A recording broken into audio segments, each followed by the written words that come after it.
Hi.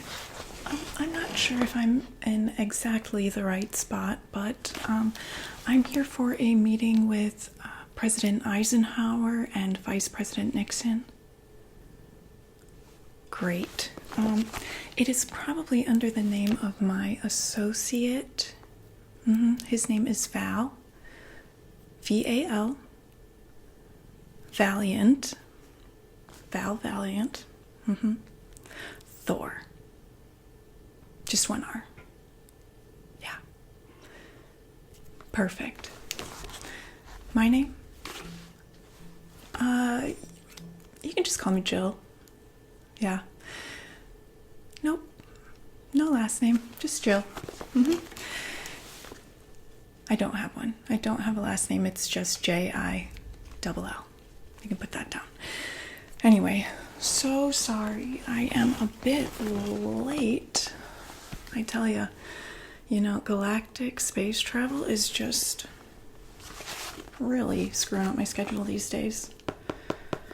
Yeah, I just have spent so much time on Earth, I forget, how long it actually takes to get here from Venus. No, the planet. As in outer space planet, yes, the planet Venus. Well, of course there are no buildings there. Obviously, too many storms and that type of thing on the surface. We live on the inside of the planet, yeah. Quite comfortably, I have to say. The inside is much nicer than I think people would think. It's, pretty cozy, similar to how it is here, but on the inside. Yeah. Anyway, who do I mean by we? Well, like Pleiadians? You don't know what? Pleiadians? They're from Venus. It's like myself and my counterpart who will be coming hopefully soon. Yeah, we're, I guess you would refer to us as an alien, but honestly, we all look relatively normal. Some of us end up looking a little bit more Nordic, much more blonde, blue-eyed, that type of thing. But in general, we're all pretty fair and, lighter tones all the way around. But, myself and Val have kind of that sandy brown hair. He's got brown eyes, though, so he's a little bit different. Very healthy guy, though, about a 6 foot, 180 pounds. Kind of a stunner. Anyway, yeah, but I mean, outside of just general appearance, I mean, there are quite a bit of differences that aren't as obvious. Well, for example, we're very intelligent. So, like, for example, your IQ test, we would be well over 1,200. We also just have one giant lung, enlarged hearts, enlarged blood vessels. We have a different kind of blood than you, kind of the type that you would find in a lot of invertebrates, or like octopus. Yeah. So, I mean, those are just some of the things. Well, and, we do speak over 100 languages, both alien and Earth languages. So, we like to kind of help out here when we can.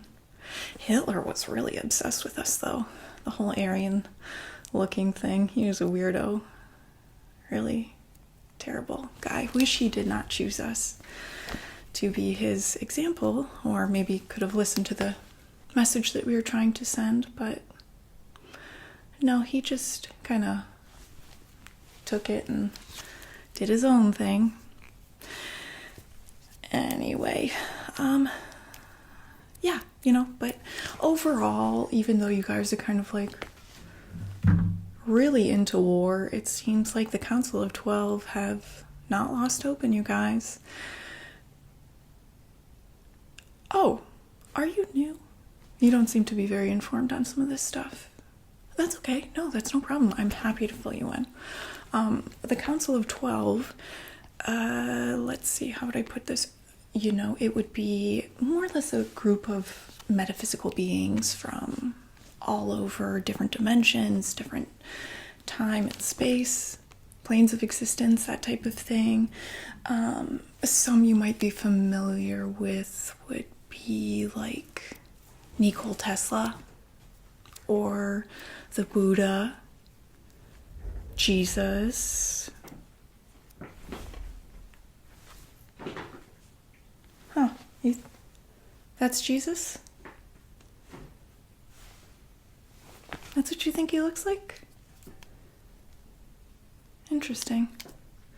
No, I mean, this guy, I don't know who that is, but that's not Jesus. He is much, quite frankly, darker in person than what you have there. That looks closer to a Palladian, but, it's clearly somebody got a little goofed along the way. Yeah, he's a guy from the Middle East, and not that. No, certainly not. I don't know who that is. But it is not Jesus, I can tell you that. I mean, it does seem like you guys have, taken, well, not him, but the guy who was here, who called himself Jesus. It seems like you guys have taken his message pretty well. I mean, clearly that's been spread about a bit. You guys are awful at practicing it. Yeah, really bad at that. But at least the message is out there, Plus, he did talk about, well, not Palladians exactly, but, aliens in general. He kind of mentions that a little bit. Well, maybe not Jesus, but what I guess you guys would call God, his daddy. Yeah, well, he talks about, like angels are on the Council of 12. So, well, particular ones. The archangels, those guys. And a couple of Nephilim, they're in the Bible. Yeah, they're like kind of these giant alien beings. Yeah, you can look it up. It's in there. I promise. Somebody needs to do a little bit more reading. Like I said, you guys are really terrible at taking the message. Anyway, yeah, I will say, I thought things were going to go a lot smoother the first time around. Well, not really the first time around, but the last time we had a big conversation with an American. That did not go as well as I thought it would. Yeah, I mean, he was supposed to take a message. He works for the government. What was his name? Byrd. Yeah, an Admiral Byrd. He's a big Navy guy, I think. Yeah, I mean, you probably remember, I think it was all over the news for a little while that he was, doing this big Arctic expedition where he was just going to do a little research, but, nobody really seemed to question why he had a bunch of warships and building materials, with him rather than just research equipment and teams like that. But, I guess people just don't want to see what they don't want to see or something like that. But yeah, he made it there, and when he was putzing around in a plane one day, he saw our little cozy nook. I guess one of the woolly mammoths really caught his eye, but anyway, so he flew down, and we welcomed him in with open arms, as we do. We're a loving people. We want people to be happy, cozy, feel comfortable. We are looking for the longevity of this planet, even though we don't live here. Just, we like to keep the peace, is what we like to do. And, we've been hanging out down there for a little while, trying to piece together how we're really going to talk to you guys. Anyway, so he stopped by one day, because we got over the radio, and we're like, come on down. And so we chatted with him for a little bit, told him the whole message of like peace, and you guys can't keep doing this war stuff. That's not working out, clearly. Causes a lot of drama all the time. Doesn't really seem as necessary as you guys seem to think it is, but anyway, so we give him this message. Same with like just protecting the earth in general, not having a ton of renewable resources. They are running out. You guys are aware of that, right? Okay. Well, yeah, you might want to look into that like now, because it's going to get really bad like really soon if you guys keep battling up things and destroying the planet like you are, but that's fine. Yeah, so anyway, we chit-chatted with him for a little while. Seemed like a pretty nice guy, but, clearly had some pull in the government, so we sent him off with a message being like, can you tell your president about this message? I think it'd be good for him to hear. And all of that seemed well and good. He ends up, zipping right out of there. But on his way out, it was a bit violent, I have to say. It was like in one ear, out the other. And not that we wanted to, but we did end up having to send out a couple of, like, spacecraft. And, obviously watercraft as well. They both do the same thing anyway, so I know a couple of those ships ended up just disappearing. I don't know how,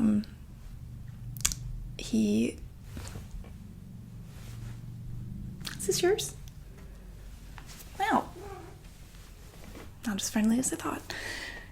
Anyway, so yeah, he ends up, losing a couple of ships, which we don't want to do. We're not a warring people, but, when we're attacked, what are we gonna do? Just sit by and let some schmuck come in and start destroying our stuff? Like, I don't think so. We've been here a lot longer than you guys. I mean, just in general, me and Val and most of, our people that live on Venus live to like 490 years. That's average for both men and women. But, here it seems to be much shorter, so you would think you would value life more, but no, that's not really the case. Anyway, so yeah, that didn't go so well when he was leaving, but eventually he skedaddled back. I thought he told some people about that, though. Well, maybe it just didn't get out the way we thought it would. But anyway, we're here now because we stopped in again. I mean, we've been here since, like, what is it? Right, so we came here, let's see, when was the first time? I think in, like, 1937 or 38. I can't remember exactly which, but one of the two. And we've just kind of been laying low for a while because we didn't want to cause a big stir or anything like that. But then we decided to, put on a little bit of show. Came down in a spacecraft, and the first time we had a meeting here, exactly, after we popped down, we were spotted by two police officers, obviously, that were like, what is this? And they detained us, brought us to the Pentagon, as one would. It wasn't that far away, which we were anticipating. But there, yeah, I just got thrown into just a completely separate room than Val. I think probably because I was a lady. But, that really shouldn't make that much of a difference. You guys really do have to work on the division of the sexes here. It's very biased. But that aside. Anyway, so, yeah, Val ends up getting taken to this whole other room where I think they were trying to interrogate him or something, or try to get some space secrets out of him. That doesn't work because that's just not who we are. We don't really have secrets in that way. But he told me that they were like trying to punch him and broke some chairs over him, and honestly, we're just really trying to do some damage, which more than likely he was probably just annoyed by. Yeah, because, you know, we don't really get hurt in that way. Again, physical differences were much stronger as well. Yeah. So I think he said at one point they were trying to, you know, inject him with some sort of chemical, and they got really mad because the needle broke. But by that time he was just completely irate, which is honestly not like him at all. I will assure you of that. But on this occasion, we've got a schedule to keep, you know. So he ends up breaking his shackles and standing up and, you know, looking around the room to all these, like, terrified Pentagon guys now, along with the Secretary of Defense. He was there. Nice guy. Not at this particular moment, but in general seems all right. But so yeah, he ends up looking around the room and, you know, saying something along the line, oh, what was it, where it was like, the next one of you that puts a hand on me, it's gonna be the last thing you do on this planet Earth, which I still find hilarious, honestly. He probably wouldn't have done anything. He's actually a very calm, you know, collected fella. But like I said, we did have a schedule to keep, and it was holding things up. So after that, he just boop teleported right out of that room, and everybody seemed really shocked at that, because I guess you guys can't do that here. Real bummer. That's real bummer. I have to say, it is fun. Some people get a little, like, nauseous from it, but overall, very convenient, you know, when trying to do some quick travel. But yeah, that aside, speaking of, I really don't know where he is, so hopefully he's not getting caught up again in the same type of situation, you know. He can be a little careless sometimes where he ends up teleporting into. Yeah, we ended up on somebody's lawn in New Jersey once. Yeah, that was an interesting time. Nobody really seemed to question that, though. Anyway, but yeah, do you mind if I just head in and try to get things set up a little bit for this meeting? Great, thank you so much. You have honestly been an absolute pleasure to talk to. What was your name again? Nice to meet you. I'll have to, you know, keep you in my references or something in case you ever need anything, or seem like a real honest person. I like that. Anyway, I'll just see myself in. Thanks.